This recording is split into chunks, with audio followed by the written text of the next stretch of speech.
Hey friends, Bud Milligan here, Certified Financial Planner and Wealth Manager at Milligan Wealth Management, and welcome back to your Financial Bud. As we wrap up National Annuity Awareness Month, I want to bring everything together. What annuities are, how they work, the hidden costs people miss, and how to compare them the right way. All month long, we talked about the good, the bad, and the fine print. Today is your recap, your big picture guide, so you can walk away confident, informed, and prepared. So we started the month with the basics, Annuities 101.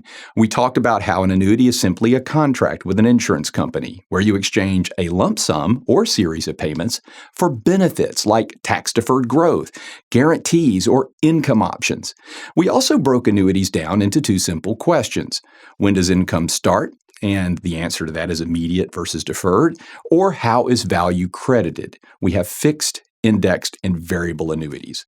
Then we spent the second video digging into something most people never see on the brochure, the hidden costs, the layers of fees, crediting rules, and trade-offs that determine whether an annuity is a smart tool or an expensive mistake. Let's recap the three major types: fixed versus indexed versus variable. First, there are fixed annuities, where you get a declared interest rate and, in many cases, minimum guarantees. They're built for long-term planning, not short-term cash needs. That video put it clearly. A fixed annuity credits interest based on a rate the insurer declares. We follow that up with indexed annuities. These credit interest based on an index like the S&P 500, but not the raw index return. We have caps, participation rates, and spreads that determine what you actually earn. As I mentioned in the video, the amount credited to your contract is determined by the contract's formula, not by simply owning the index. And we follow that up with variable annuities. These offer investment sub-accounts that can go up or down with the market. And they often come with layered fees and optional riders. In previous videos, we shared that variable annuities are considered complex products. You'll usually receive a prospectus with these products. Each type solves a different problem, and each comes with different costs. In the second video, we walked through the quiet costs that can dramatically change your outcome. And here are the big ones. Surrender charges. These are the penalties for taking out more than the contract allows during the surrender period, and it only shows up if you exit early. Then we had commissions or advisory compensation. You might not write a check for it, but it's built into the contract design. We also have mortality and expense fees, also known as M&E fees. They're common in variable annuities and often are 0.5% to 1.5% per year. We have administrative fees, the cost of running the contract. There are sub-account expense ratios, and inside variable annuities, each of those investment options has its own internal costs. And then rider fees. Income riders, enhanced death benefits, long-term care features, these can be real valuable, but only if they solve a real problem. There are built-in costs in indexed annuities.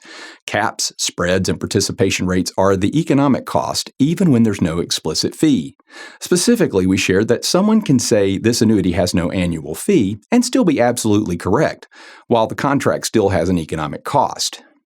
We have premium taxes and MVAs.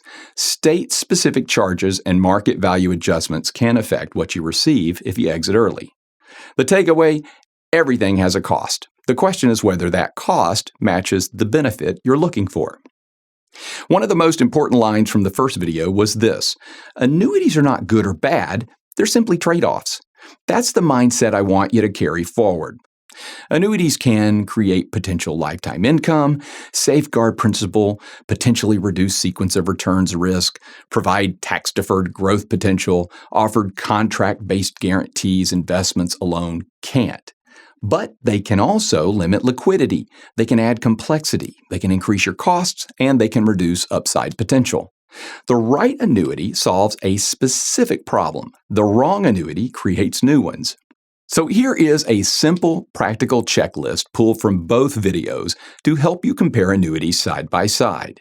Number one, what problem is this annuity solving? Is it solving for income, for protection, tax deferral, legacy, something else? What type is it? Is it a fixed, indexed, variable, or immediate? What are the liquidity rules, surrender period, free withdrawal amount, and waivers?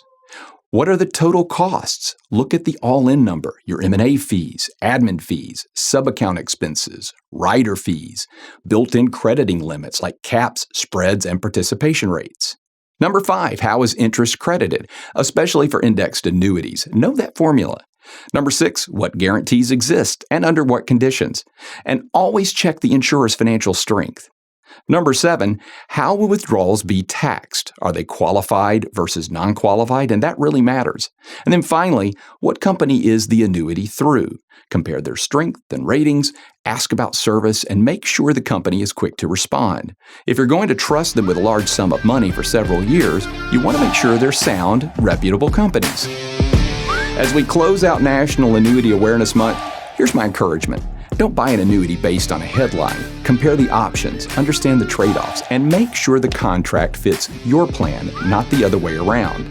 At Milligan Wealth Management, we help clients run the numbers side by side. What happens if you use an annuity for income? What happens if you don't? How does it affect taxes, cash flow, and flexibility? If you found this month's series helpful, hit that like button and subscribe to the channel. And if you want help reviewing a contract you already own or are comparing a few options, go to milliganwealth.com, click on the calendar icon on the left of the screen, and schedule a time to talk. We can meet in person, over the phone, or virtually.